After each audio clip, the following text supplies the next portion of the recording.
Hello, welcome to episode 42 of the Islanders podcast. My name is James. And my name is Daniel. And my name's Yen. So today we're going to continue the last episode about Taiwanese brands. But today, these brands we're going to introduce is more international brands. And I think most of them are tech brands, since Taiwan is a kind of a techie island, and very high technologies are very great industry in Taiwan. So maybe you will have heard some of these brands in your daily life if you're not a Taiwanese listener. So just join our journey to introduce these brands. So I think talking about Taiwanese international brands, the most famous ones should be the computer manufacturers, like motherboards, or like monitors, laptops, and the most famous was definitely Asus and Acer.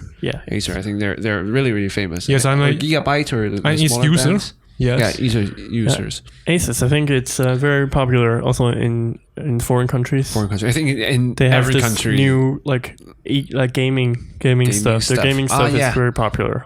For the Republic of Gamers. Republic of Gamers, yeah. So you use their laptops, right, Daniel? Yes. Their gaming laptops. Yes, the quality is quite good. Uh-huh. Yeah, and also motherboards. I think most of my motherboards are for Asus, personal PCs. For PCs. Yeah. But my personal experience with Asus is not quite good, because since my first laptop is Asus, but it's kind of medium or lower level laptop, so I kind of having a bad experience using the computer and using the laptop, and didn't last for about 2-3 years. Ooh. So but definitely price relates to quality, so I won't blame them. It has a very big range, so you can buy a lot of for entry level or for pro level, a lot of different stuff. And like their recent computers, they're trying to make like double screen or something. That's really cool. It's a really cool company, and every year I think in Taiwan we sometimes hold a computer exhibition, as a Computex or something. Computex, and a lot of Asus always have gaming stuff, a lot of exhibitions there, so it's very cool. Very cool. Mm-hmm. And for Acer is kind of like it's a smaller company, but I think it majored in their laptops recent years. I've heard of that. In these years, their company organization is not the financial condition is not quite good. Yeah, but they're trying to making everything work well. Mm-hmm. So these two brands are actually born in 1970s and 80s, around that time, and actually it's the same time when Taiwanese high technology industry started to kind of expanding very very rapidly. Yes, the Science Park also established in that era. Yes. And I think at that time, along with those Science Park and Taiwanese, I think this is the first generations of Taiwanese engineers trying to come into the job markets. So I think they have very brave to try to build their own brands, their own companies, and now they have become very international, worldwide brands. It's it's very honorable for being Taiwanese to having these brands in Taiwan. Yeah. So there's actually along with these, I think there are big names of tech things in Taiwan, but they're also supportive companies in Taiwan that support the whole high tech industry. So Taiwanese, there's a lot of PCB makers, motherboard makers. They're actually hidden champion, and they earn lots of money, and actually is very known in the business. I think in tech companies or business people, they know about these companies. But for ordinary people like us, we're not knowing about these companies. But one of them I want to mention is called Synology. One brand is called Synology. I don't know that. So Synology is actually, you haven't heard of that name, right? Yes. But it's actually the top 3 NAS web service provider. And NAS stands for Network Attached Storage. Yeah. So actually we use Synology in our studio. Just right behind James. So we keep all the information that we record inside that Synology NAS. And this system is very widely used in a lot of organization or and they have to store a lot of data. Like for media centers, or like if you're a YouTuber, you definitely need stuff like this. Yeah. Like in our lab, my lab in Tsinghua University, we use Synology products. So it's a top 3 provider in I think the whole world. It's the biggest provider of network attached storage hardware. Around the world. So this is very, very cool, and I haven't heard of that. If I before I've tried their products. Yeah, it's less known in Taiwan. In Taiwan, actually. Yeah, but if you're working in organizations, you definitely have heard of this. Yeah, very cool. So there's another also very worldwide brand I want to talk about is called Giant. Giant, and it is a bike maker. I think bike manufacturer. Yes. I think it's one of the biggest bike makers in the whole world. So I've read about its stories. I want to share a bit about with you. This company is actually founded in 1985, and it's originally a OEM bike maker. And OEM is like they other companies and the foreign companies design the bike. And they manufacture the bike. It's just kind of like lots of Taiwanese manufacturers. They help worldwide brands to make their products, and trying to learn a lot of new technologies and like skills. So when did they have their own brand? Before 1985, they're just manufacturers, OEM manufacturers, and so they make bikes, and then other companies buy bikes from them, and attach their brand name on top of them. The bikes. Yeah. Yes, and gradually they found out that they started to have their own skills and their own designers to make their own bikes. So they're trying to make their own bikes. But actually, at first, like in 1990s or in like the first of 20th centuries, actually their bikes are not not widely accepted by other countries. Most consumers thinks their products are not so reliable because they are MIT. Yeah, because they're MIT. But as the time goes, and they keep improving their skills and their qualities on their products, and they have become quality bikes, and definitely a big name of bike manufacturers. Also not cheap. Yeah, no, I think it's also a wide range. You can buy any kind order of up to $100,000 bike. Yes, you can also order a simple bike. So like we're studying university, so university there's bikes everywhere, and I've just take a look at the bikes in our parking place. Like I think 80% of them there aren't from many Giants in our school. Yeah. The reason being, it's very easy to get your bicycle stolen here in school. Yeah. So we don't use such good bikes. Yeah. So there are actually quality bikes now. Now in Taiwan, if you're like for home use mostly. Yeah. Like if we use the bikes on our campus, we use the cheap ones we buy at Carrefour or like supermarkets because it's not that expensive. Yeah. If it gets stolen. So actually, this is a very quality bike brand. Yeah. Yeah. So have you owned a Giant bike? I did when I was a little kid. Really? Yeah. So I have one. I learned how to ride a bike on a Giant bike. Yeah. I've owned one of Giant bike. I think it's a medium level bike, and I ride it when I was in Taipei, but it was stolen. It's actually quite expensive. Yeah, quite expensive. So we don't. Yeah, we will like. If keep we ride it daily, yeah. then we ride the cheap bikes. You know? Yeah.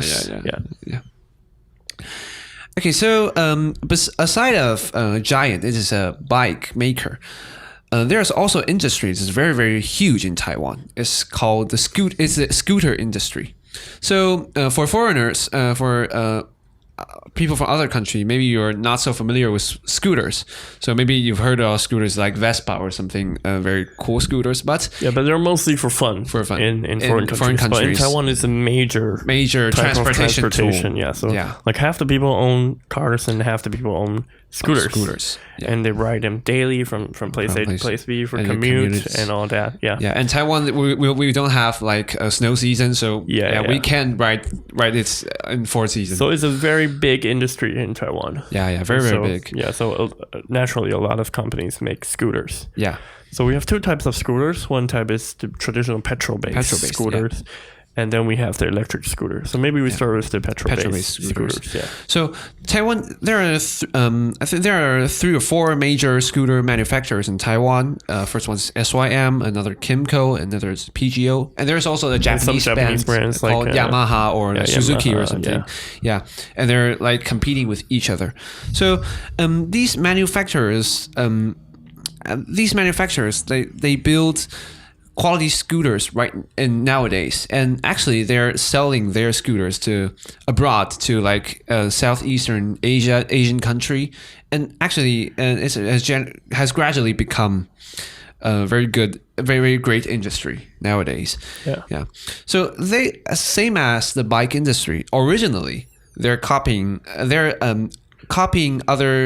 like Japanese or like I've heard, actually, there is still somebody copying. Yeah. Like do you know Vespa, right? Yeah, Vespa. They're like very famous Italian motorcycles. So in Taiwan we have something that looks like that, and it's a copy. Yeah, it's quite similar. Vespa. Yeah, it's quite similar. I think it's made by PGO or something. Yeah. It's a local copy. Yeah. And also, I think part of some of these manufacturers, they made OEM bikes. They help those great brands to make bikes like in 1980s or 1990s, and they're now having their own design. They're having their own products. So like I and Daniel, we ride motorcycles every day. Yes. So like my scooter is Yamaha's Japanese brand, but I think you're mine is Kimco. It's from Kimco. It's KTR. Yours is very cool because it's a manual bike, right? Yes, manual you bike. You have to manually gear change with your feet, right? All right, cool. Yes. Yeah, which is very cool. Yeah, the first time I've been and I've ride on Daniel's bike, I've been scared by the. I cannot control. I cannot see how do you control the. Also, bike. the bikes make a very iconic sound. Yeah. Because changing earlier, like 10 years ago, all the postmans in Taiwan. Yeah. They use this kind manual of bikes. bike? They use these manual bikes, and then when you hear the sound of the motorcycle, you know there's mail.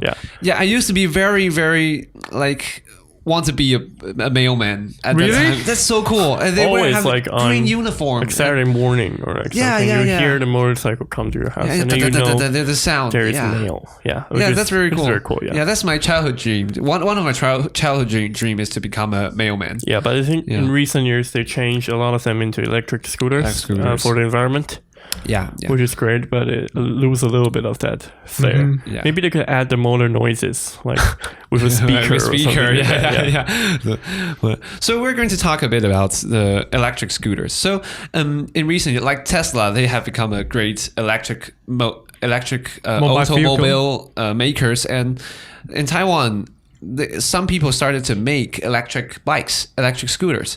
So one of the famous among them is the new brand called Gogoro.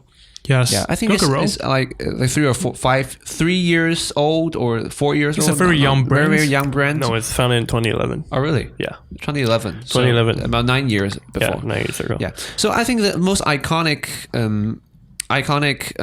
strategy of them is like they're not only providing the scooter itself, but also providing the service of changing battery stations. So they have battery stations all across the cities, and then they have like something like capsules. Okay, so have you ever seen the movie Monster Inc? Monster Incorporated. The Disney movie. It's a Pixar Disney movie with all the monsters in there, right? Yeah. So when the monsters they scare kids, they put the batteries in the energy into the little capsules. Yeah. So it's a little bit like that. Yeah. Okay. So the Gogoro battery packs are a little bit like the capsules in Monster Inc. And then you can take everybody has the same capsule. So you can change your capsule, put it back in the battery station, and take a new one and put it into your motorbike. It's really a smart strategy. It's like a sharing battery system. So you have to pay the company, I think, a certain amount of monthly fee, and then you can ride for like subscribe or something. And it's actually building their own infrastructure all around Taiwan Island. So it's like gasoline stations. They have battery stations everywhere. Yeah, and I think in recent years, more and more battery stations all around Taiwan. Yeah, and more people are riding Gogoros, which is a good thing because it's better for the environment and it's less noisy. Yeah. And also, I think a lot of the petrol-based scooter companies are also making electric ones. Yeah. And also, like in Hsinchu, I think in Hsinchu, maybe because most of people in Hsinchu are like engineers, higher income, and they're like so they can tech afford stuff. These bicycles. There's Gogoro everywhere. It's a little bit more expensive than normal petrol bikes, but more and more affordable. In recent years. Yeah.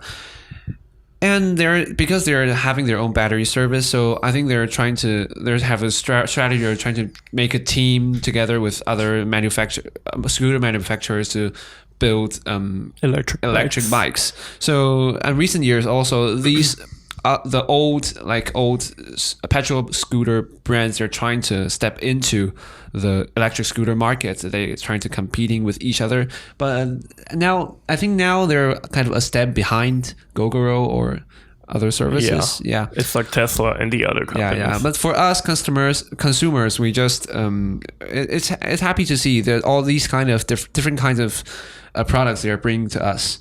Yeah, we have the opportunity to choose which one do we like. Yeah. Okay, so since Taiwan is just such an island of tech, so there is one company we have to introduce to you guys. This is the Taiwan Semiconductor Manufacturing Company, TSMC. TSMC, the big names. But if you're not familiar with this industry, you may have never heard about it because it's a B2B company. So mainly think of your Apple phone. The chip in your Apple phone is made from Taiwan Semiconductor, so a manufacturing company. Yeah. So just I think every person, if you have like electronic devices in the world, you have used their products. And also you have probably heard of its rising stock prices. Wow, that's crazy. In the recent months, it was crazy. Yeah. The reason from like 250 to right now it's 425. I heard that it's the 12th biggest company in the world. 12th biggest? I think it's the biggest company in Taiwan. Yeah. I think Apple are building their own computer chips. With them. So they're going to separate with Intel, right? They're gonna not use Intel chips, so their stock is going to rise even more after that. And they're always trying to improving their like manufacturing arts on process on making those ICs. And like I think in like 3 or 5 years before, it's like 10 nanometer process or 9 nanometer process. And when talking about this, smaller nanometer numbers means better. Maybe we should let Daniel talk about this. This is expertise. Yeah, because honestly, I majored in material science. Just put it simple. Yeah. The number you just mentioned is the width of the conductor line. Okay. The metal wire. Metal wire. So if the wire is thinner, which means the in one chip you can have more transistors. So the function is more powerful. And the device can be more compact, right? Yes. So I think I've heard about the news yesterday is that they're trying to make 3 nanometer or something. That's 3 crazy. nanometer or 2 nanometers. That's crazy. That's crazy. So that's definitely a very, very good company. In challenging quantum physics. That's too crazy. Okay. And the next one? The next one. So there's another brand I want to talk about. This is very, very, very cool. The brand is called the Maxxis tire. Maxxis. I think Taiwanese people may heard about it because it like brand advertised very much. Yeah, we've seen advertising. But I didn't know that it is a Taiwanese company before I just look through the references. Yeah, me neither. Yeah.